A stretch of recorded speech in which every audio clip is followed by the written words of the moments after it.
With a simple toolbox, she defied the Nazis, and saved an entire generation. Warsaw, 1940. A city split in two by barbed wire and fear. On one side, the free streets, shadowed by soldiers in black uniforms. On the other, the ghetto, where hunger, despair, and silence reigned. Behind those walls, thousands of children lived without a future. And yet, one woman chose to walk into the darkness. Not with weapons. Not with armies. But with courage. With faith.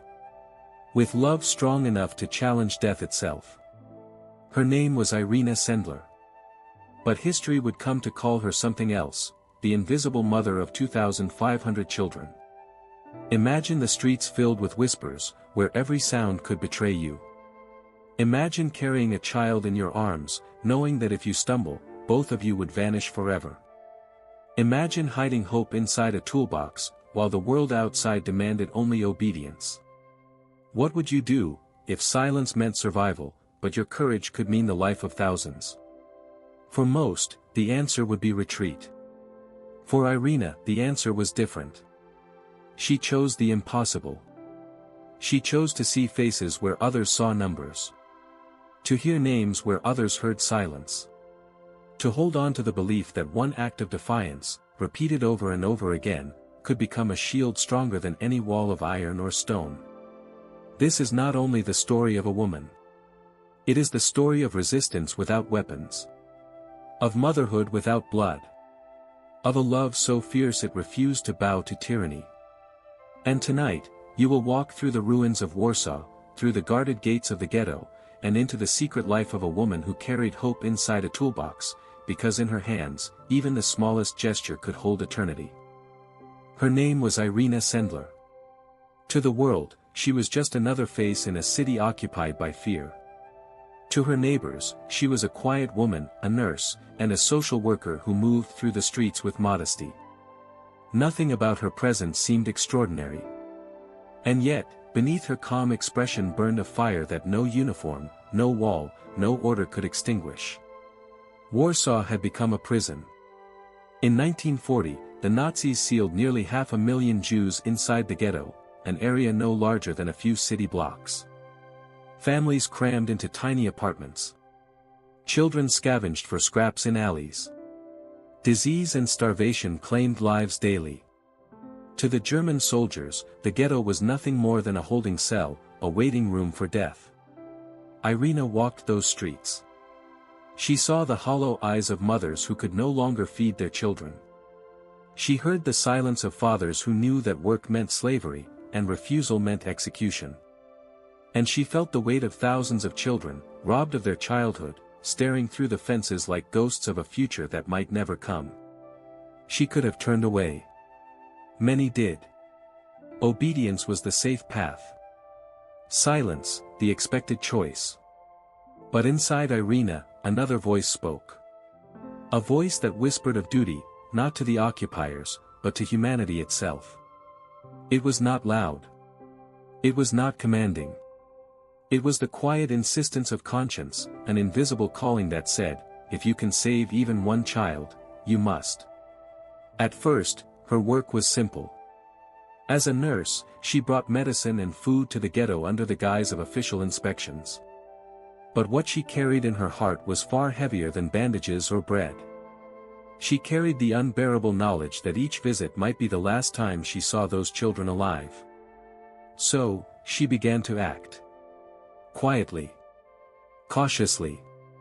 She whispered to trusted friends, teachers, priests, workers, people who still believed that humanity could not be buried under rubble and fear.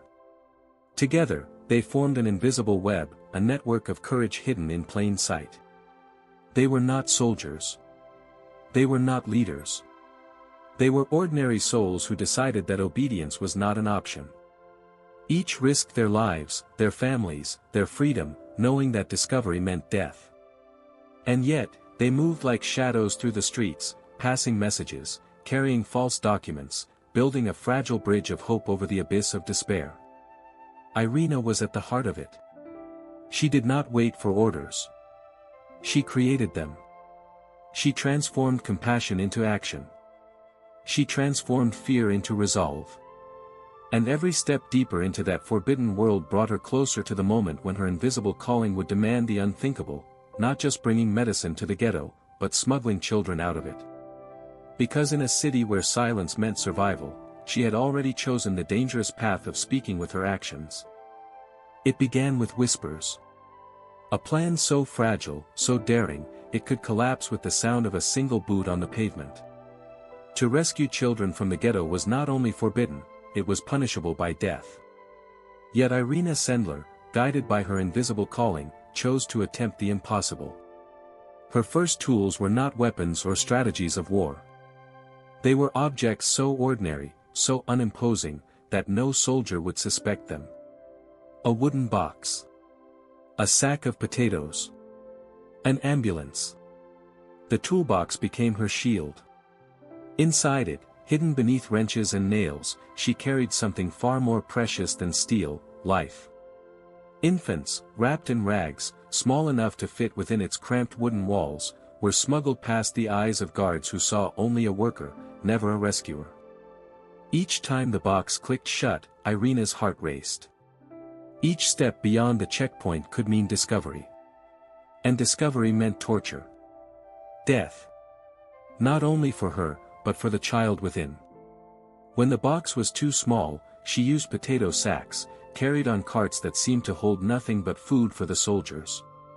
Sometimes, she smuggled children inside ambulances, hidden beneath stretchers and blankets, their breath silenced as boots clattered past.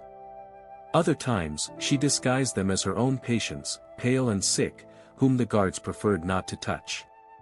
Each escape was a performance of courage. Each crossing of the gate, a gamble with fate. One false step, one muffled cry, one suspicious glance, and both rescuer and child would vanish into the abyss of terror. But perhaps the most extraordinary part was not the escape itself, it was what came after. For the children could not remain nameless shadows. To survive, they needed false identities, new names, new families, new stories. Irena forged documents, whispered instructions, and entrusted them to Catholic families, convents, and orphanages willing to shelter the little ones. Each child disappeared from the ghetto, only to reappear in another life, reborn into safety. And yet, Irena knew these disguises were fragile. A name written on paper could save a child today, but what of tomorrow? What of the day when the war ended, when the walls crumbled, and families might seek to reclaim their children? So she devised another plan. A secret within the secret. On small scraps of paper, she carefully wrote each child's true name, along with their false identity. She folded the notes, sealed them, and placed them inside glass jars. Then, under cover of night, she buried those jars beneath the earth in a garden, beneath the watchful eyes of no one but the stars. There, hidden in the soil, lay not just pieces of paper, but the future itself. Proof that these children were more than numbers in a ledger, more than prisoners in a camp. Proof that they had names. That they had families. That they had stories worth remembering. The risk was unbearable. Discovery of those jars would not only doom Irena, but every child whose name they carried. And yet she chose to preserve them, because to erase a name was to kill a soul twice. Day after day, child after child, the network worked in silence. The toolbox creaked open, the potato sack swayed, the ambulances rolled. A handful at first, then dozens, then hundreds. Each rescue a miracle, multiplied against the backdrop of despair. And always, the shadow of death followed close behind. Gestapo informants prowled the streets. Neighbors whispered under pressure. A single betrayal could unravel the fragile thread she had spun. She lived every moment under the weight of dread, knowing that the knock at the door could come at any hour, that torture and execution were the price waiting for discovery. Still, she did not stop. She could not stop. Because to her, these were not statistics to be tallied or faceless masses to be pitted. Each child was a heartbeat, a future, a story waiting to unfold. She did not save numbers. She saved names. She saved stories. And in saving them, she rewrote the destiny of an entire generation. For years, Irena walked through fire without being burned. Past checkpoints, past soldiers, past suspicion. Her wooden box carried life where death reigned. But even shadows cannot hide forever. In 1943, the walls of silence began to close in. The Gestapo had been watching. Whispers spread. Someone had spoken. Her name appeared on a list, marked in black. And one night, the knock at the door finally came. Boots thundered into her home. Rough hands tore through her belongings. Papers were seized. She was dragged into the street, her neighbors watching in silence, some in terror, others in betrayal. The woman who had carried children past soldiers was now carried herself, into the abyss of Gestapo custody. Prison.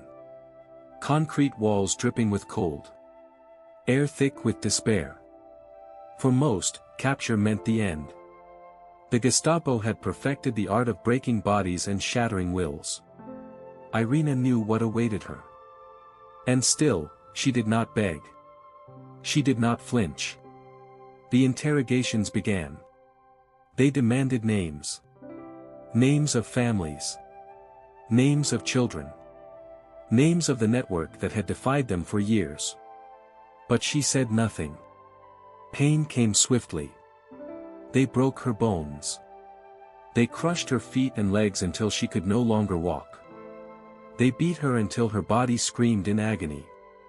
Every strike carried the same question, tell us who they are. Every scream they pulled from her was meant to weaken resolve. But silence became her shield. Not even the promise of death could open her mouth. Because Irena knew the truth, a single word from her lips could unravel everything. It could expose the jars buried in the garden, the families hiding children, the fragile hope that had taken years to build. She chose pain over betrayal. She chose to endure torment so that others could remain free.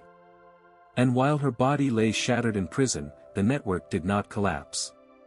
Her friends, those invisible threads of courage, kept moving. They carried children, forged documents, buried new names in the earth. Her absence was a wound, but her silence gave them time. The lifeline she had woven remained unbroken. Days turned to weeks. The Gestapo could not extract what they wanted. At last, they condemned her to death. Her name was added to the long list of executions. The sentence was final. But fate, perhaps Providence, intervened. On the day of her scheduled execution, members of her network bribed a guard. At the last moment, she was smuggled out, left unconscious on the roadside, broken in body but alive. The Gestapo announced her death publicly, never realizing that the woman they claimed to have killed was still breathing, still fighting in silence. And so Irena disappeared into the shadows once more, not to rest, but to continue. Even crippled, even hunted, she returned to the work of saving children. Her will was unshaken. Her silence had protected them. Her survival would allow the mission to endure. Here lies the paradox of her story, that in the face of unimaginable cruelty, she chose compassion. That in the moment when the body is destroyed, the spirit can remain untouched. The body can be broken, she would later say, but the will to protect the innocent is unbreakable. In her suffering, she revealed a truth stronger than fear, stronger than pain, that love is a power tyrants cannot comprehend. They could crush bones, but not conscience. They could extinguish light, but not hope. And so, even behind prison walls, even under the weight of torture, Irena Sendler remained exactly who she had always been, the invisible mother, guarding her children with silence, carrying their lives in the unshakable strength of her heart. When Irena stumbled out of prison, her body broken and her name erased from official records, she returned not to safety but to silence. The Gestapo had declared her dead. And in that lie, she found freedom. Hidden from the eyes of her captors, she quietly resumed her work. Limping, scarred, often in pain, she still carried false documents, still whispered instructions, still ensured that children passed through the gates of the ghetto and into new lives. And when the war finally ended, when the walls of the ghetto lay in ruins and the camps were opened, Irena emerged not as a celebrated hero but as a shadow. Few knew what she had done. There were no medals, no speeches, no songs sung in her honor. In a world trying desperately to rebuild, her story slipped into silence. She became once more an ordinary woman, a nurse, a mother, a face in the crowd. But buried beneath the soil of Warsaw, in jars sealed tightly against time, her secret waited. Inside them were the names, the true names of the children she had saved, paired with the false identities she had given them. Proof that their lives had not been erased. Proof that they belonged to families who had once held them, and to a future that could still be reclaimed. For decades, those jars remained untouched, like seeds planted in the earth, waiting for the right season to bloom. And then, in the late 1990s, students from a small American school project stumbled upon her name. Curious, they began to dig, not into the soil of Warsaw, but into the forgotten soil of history. What they uncovered astonished the world. The jars became more than a record. They became a symbol, that truth can be buried, but not destroyed. That hope can be hidden, but not extinguished. And that one woman, armed with nothing more than courage, preserved not only children, but the memory of who they truly were. What does it mean, to be a mother? Is it only the bond of blood, the lineage of family, the name carried from one generation to the next? Or can motherhood be something greater, an invisible thread of love, strong enough to embrace a child not born of you, but entrusted to your care by fate itself? Irena Sendler proved that motherhood is not confined to the body. It is a choice of the heart. In the darkest nights of human cruelty, she chose to become a mother to the nameless, to cradle the forgotten, to shield those whom the world had abandoned. She did not give them life, but she gave them a future. And sometimes, that is the highest form of love. Her true legacy is not measured in numbers, though they are astonishing. It is not even the thousands of names preserved in glass jars. Her legacy is the eternal truth she embodied, that one life, guided by conscience, can protect thousands. That courage is not a sudden blaze of glory, but a quiet flame, kept alive through small, unyielding acts. The courage to save a child, she showed us, does not come from great weapons, but from small gestures, repeated in silence. She did not stand on battlefields. She did not command armies. And yet, through her hidden defiance, she became more powerful than the forces of destruction around her. Irena Sendler did not only save children. She saved the future. And now, her story is a mirror. It looks back at us, asking not for admiration, but for reflection. Because the question remains, what about us? What small acts of compassion, of courage, of defiance against indifference, will we choose today? And you, yes, you listening now, what simple action can you take, however invisible, to protect tomorrow?